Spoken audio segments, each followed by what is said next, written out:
Doing well. You guys changing anything up this morning because of the rain?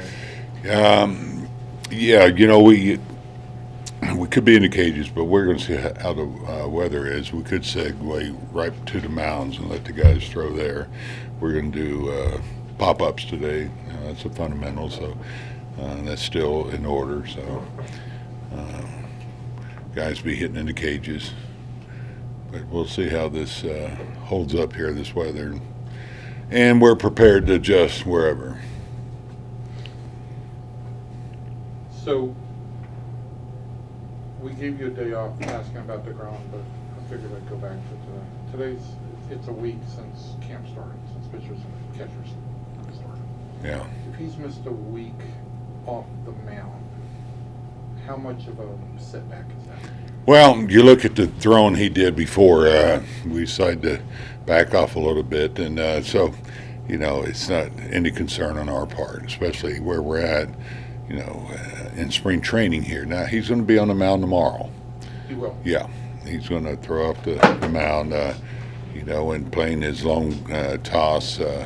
He's felt really good, and he's been stretching out really good too. So, no, we're getting on the program now, and he'll take his pen tomorrow and just keep going like we think we should with him on how he feels, and but he feels great. So I think you'll see him throw live hitting here before too long.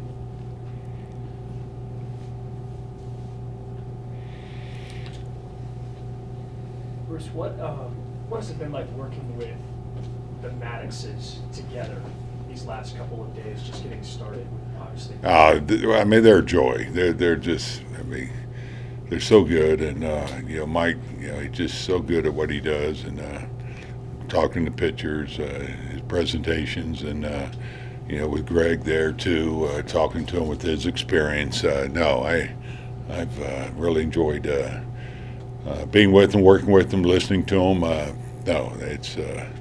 It's been a lot of fun, and I think these pitchers enjoy it too. They're getting a lot of instruction, knowledge, but a lot of humor to go with it. They keep it light.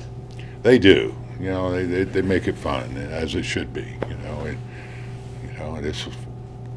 That's why we play the game. Because it's fun, and they keep it that way. But they have a serious side too. I don't want to say has playing baseball gotten less fun, but it seems like things have gotten complicated. And like maybe there's the paralysis by analysis, overthinking things. Is there a need to keep it simple? Well, I think that's always been the case a little bit, to be honest. Hitters can overthink it, or pitchers can overthink it. Now, you look at where we're at with technology, I think that's fair to say. I probably, there's a little bit more of that, but I still think players are having fun. I think they're showing their emotions more today than ever. That's part of the game. So, it's all about enjoying what you do, love what you do, and enjoying what you do, and showing that joy. And that these guys now, it's just out there a little bit more. You didn't have to hide those emotions like you did 20, 25 years ago. Sure, there's going to be players, old school type mentality. Says sometimes that crosses the line. That's going to be the case with all of us. You still want to respect your opponent, and sportsmanship and all those things. But it's good to see these players enjoying what they do. So I guess I'll say I really think they're enjoying it more, but I do think it's probably made it a little bit more complicated for a lot of guys, but some guys thrive on that. I like going back to your feelings about meetings, like get them on the field more. Is it more? I'd certainly. Yeah, I think you can overload, in areas. I do believe that, I think you get so many more tools now to help coach and help the players. But at the same time, you still got to play the game and get out there and work on certain things, the fundamentals and things like that. And you can't get away from that. And I think the game has a little bit, to be honest, because of the philosophy. You look at the shift and, of course, getting the ball in the air, and but sometimes you got to get back to the basics too. What have been your early impressions working with Corey Seager to this point, as far as what he's like on a day-to-day basis, and what can he do? Well, it's early. I mean, I just, I'm enjoying watching him. Just watch him go about his business. I saw him a lot, trust me, and saw him do a lot of damage against me. So, I even though I'm in the dugout, I'm around these guys. I appreciate their gifts and talents. And certainly him. So, but it's real early. I mean, I'm looking forward to getting to know him more and watching him more, and this spring, and of course having him at shortstop every day. So, Josh Smith will play how many different positions in spring games? Geez, I don't know. I think you'll look at, pretty much anywhere in the infield, and play some left field. I would like him to spend a lot of time at shortstop. But in fact, we're going to meet today and go more in depth on, some things that we definitely want to get done this spring, as far as playing time at what position, and where we want to see most of the work on some of these guys, including Josh Smith. But the thinking has always been that your utility infielder has to play shortstop, but you also have Marcus who can play shortstop. Right. But you guys, I think Marcus would probably prefer to stay at second instead of move around. Is that part of the? I'll be honest, I haven't talked to Marcus about it, but, right now I don't plan on moving Marcus to short, and that's... Like according to today. Yeah, I mean, obviously, if you're in a situation where it's going to be maybe a little longer term, you might think about it, or you get in some kind of emergency situation, but, he's had to work a lot at second base, with not playing a lot of second base up until he got moved over. But I think that's fair to say that we'll try to keep from moving him.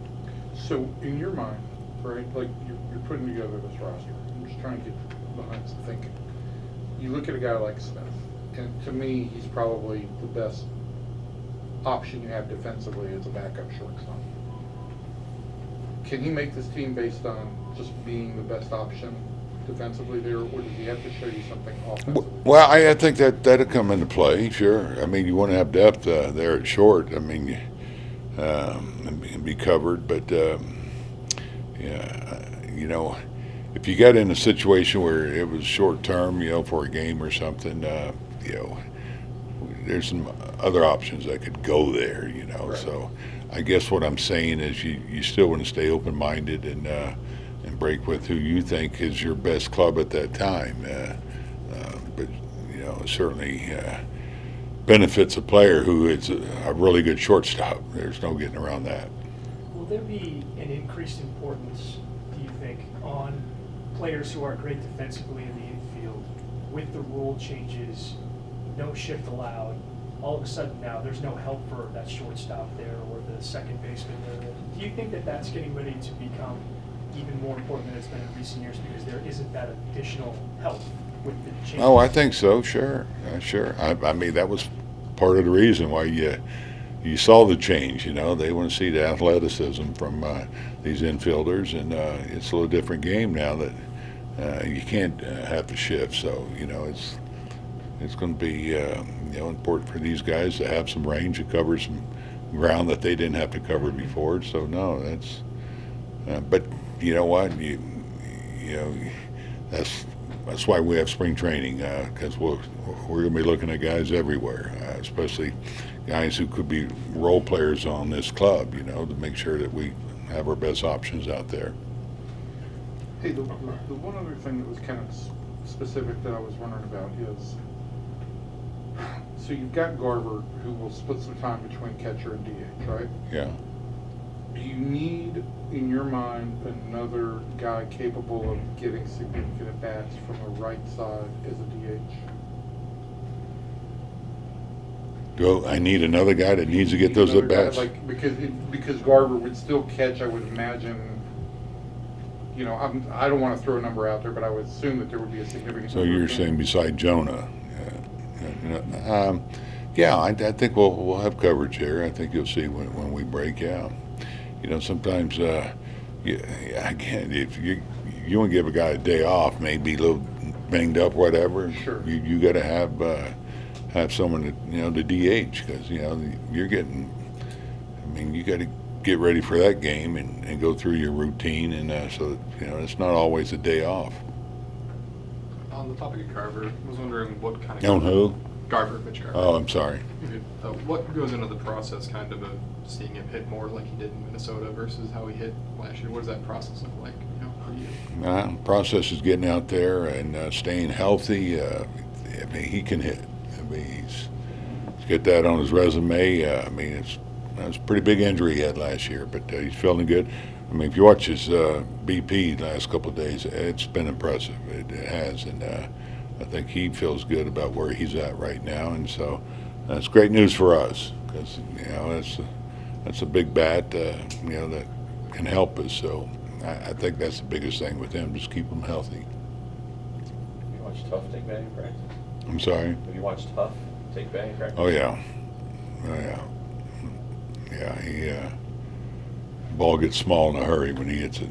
No, he's got a gift there. If you guys have, I mean, with the power that he has, and I think he's, you know, just watching him, you know, he's such a big guy, but he's been receiving well. He's been doing a good job on the catching end too. We haven't played any games. I'm just saying, you know, I think he's a very talented kid.